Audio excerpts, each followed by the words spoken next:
Big Brother, mainstream media, government cover-ups.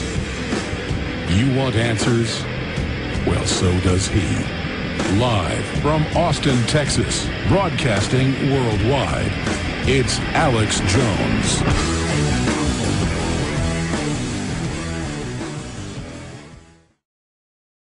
It's V-Day on the Alex Jones Show. Here's the second hour with me, your host, Paul Joseph Watson. And of course, Joel Skousen will be hosting in the third hour, so be sure to stay tuned for that. Now, today sees the launch of our new campaign, You Are the Resistance, Resistance is Victory. And of course, we're going with the classic historical archetype V symbol of resistance as part of this video and flyer campaign that Alex is launching today. Now, Homeland Security has announced its total takeover of society, with the video messages at Walmart checkouts ordering Americans to report on each other. And now we know that these are being expanded to sports stadiums, shopping malls, and other places within your community across the nation. Now, yesterday we posted also the billboard. Homeland Security is now ordering Americans where they can and can't park their vehicle. So we've officially launched our V for Victory campaign to let Big Sis know that we're not going to tolerate the DHS invasion of America. Now, the historical foundation of this V symbol campaign, of which you can download the flyers on prisonplanet.com right now, has nothing to do with V for Vendetta, the movie.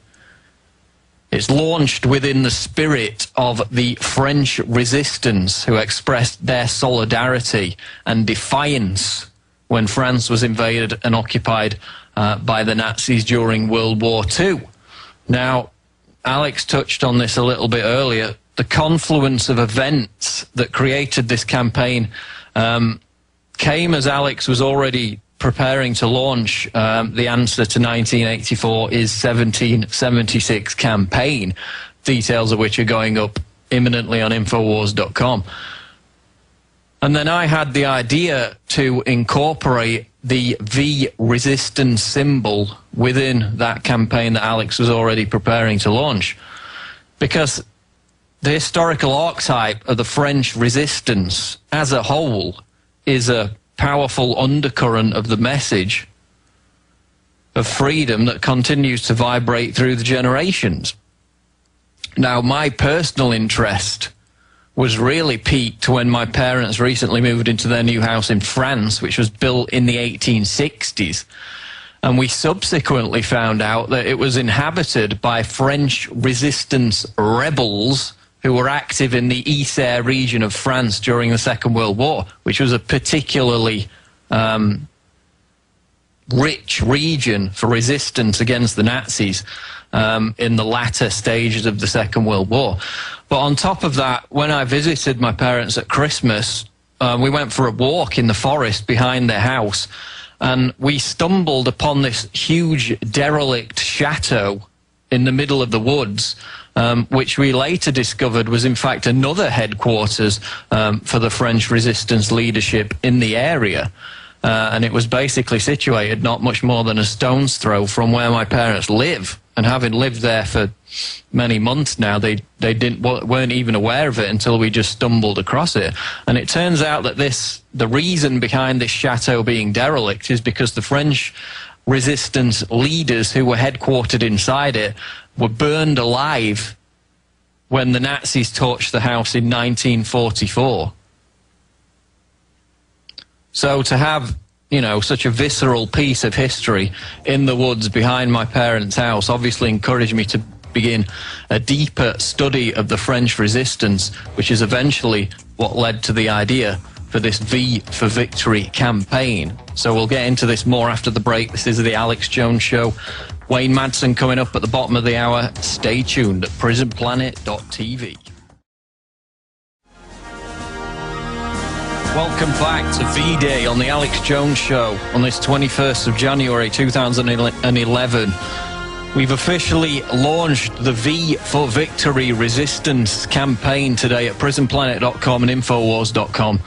And we're encouraging info warriors worldwide, not just in America, to join us in posting these flyers everywhere as a powerful symbol of our defiance against the takeover of society by the New World Order. And why is it necessary to invoke the spirit of the French resistance to make a point about 21st century America? Because not just in America or the United Kingdom, but the West as a whole is on this same slippery slide towards the very same informant, spy, Stasi societies that were set up by the Nazis and the Soviets, both in Russia and the former East Germany. Homeland security, you're telling Americans to spy on each other to create an environment of fear so that they can then exploit it for total control. And why is that important in the context of history? Well, show me a case in history where the government recruiting citizens to spy on each other led to a more secure, happy, free and prosperous society. Show me one example and I'll show you a chicken with teeth. You know, best case scenario, what's now happening in America leads to political oppression and dissidents being jailed as it did in East Germany. Worst case scenario leads to death camps, as in Nazi Germany. Many of the French resistance fighters in Paris and France as a whole were shipped off to those very same death camps for expressing their resistance against occupation. And now we invoke their spirit, their symbol of the V for victory in our resistance campaign against the takeover of our society, which is in many ways more insidious than black boot-wearing, stormtrooping Nazis. At least the French could see who their oppressors were, whereas in modern-day America, the government simply indoctrinates the American citizens to become each other's oppressors. We had the article a few weeks ago of the father who fed his daughter with organic food, prevented his children from having vaccines. His neighbours reported him as a potential terrorist. See something, say something. This is where it's all heading. Now, I've written, again, getting back to the historical foundation of this, where it's all coming from, I've written many times about the study of Robert Galately from Florida University. And he found that the common misconception about Nazi Germany and how it built up as this totalitarian state from the 30s onwards, a common misconception was that the Gestapo investigations came from the top, when in fact he found that 80% of Gestapo investigations of so-called political dissidents in Nazi Germany came from what they called denunciations by ordinary German citizens. So 80% of the cases were from informants. There were relatively few secret police, wrote Galately, and most were just processing the information coming in. I had found a shocking fact. It wasn't the secret police who were doing this wide-scale surveillance and hiding on every street corner. It was the ordinary German people who were informing on their neighbours. And now, what is Homeland Security telling Americans to do at Walmart checkout counters? Report suspicious activity in a program that's now been expanded to 9,000 shopping malls, sports stadiums, different buildings around the country. And what else did Galately find in his study of informant societies in Nazi Germany? He found that people were motivated to inform on their neighbours, friends and colleagues, not through any genuine concern for security, which is how Homeland Security pictures it, but through banal factors like, quote, greed, jealousy and petty differences. Quote, history tells us that any Stasi-like society does nothing to increase genuine security and only turns the host population against each other while decaying the country from within. And you can read about that study in the article we posted today announcing the launch of the V for Victory contest. So, also in Nazi Germany we had cases where people will be financially rewarded for informing on their neighbours. And we've wrote several articles over the past few years where, in fact, now local authorities in America are doing precisely that, giving people cash bonuses for turning in their friends and neighbours. And Homeland Security has embarked on the very same thing with their announcement that they're now looking for the general public to give them PSAs that promote this very Stasi spy program. So they're openly handing out cash bonuses for the American public to promote their fear-mongering agenda.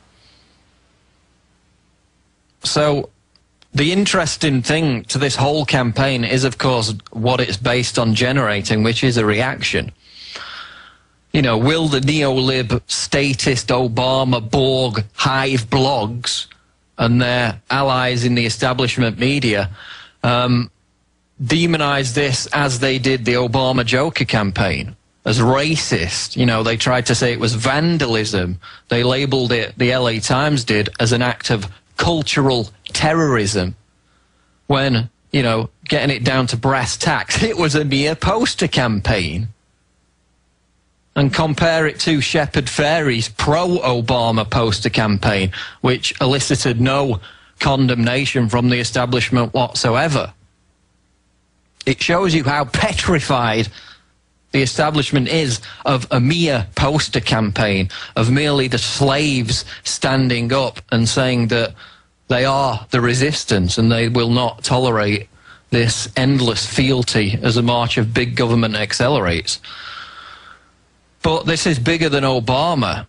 It's about sending a symbolic message of defiance to those who believe that they have the divine right to micromanage every facet of our lives while turning Americans against each other.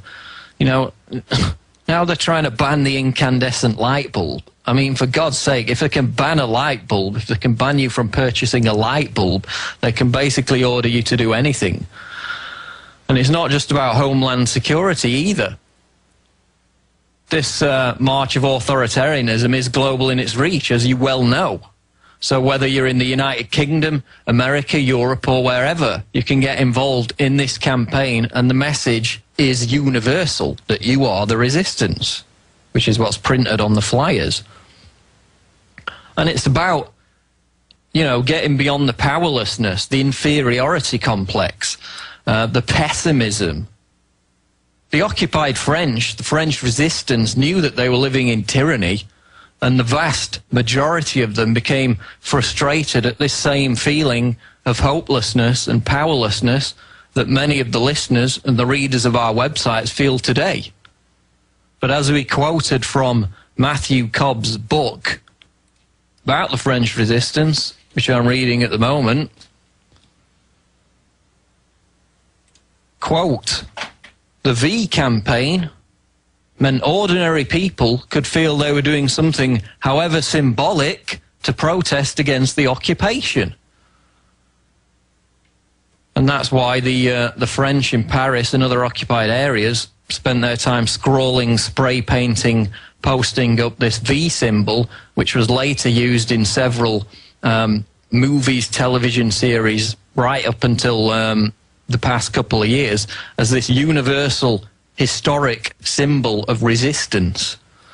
So instead of, you know, sitting in front of your computer screens, leaving negative, pointless comments about how we're all doomed, about how we can't do anything, and, you know, wallowing in your own lack of self-respect, as some still do on a regular basis, why not actually try and join in on this V for Victory campaign?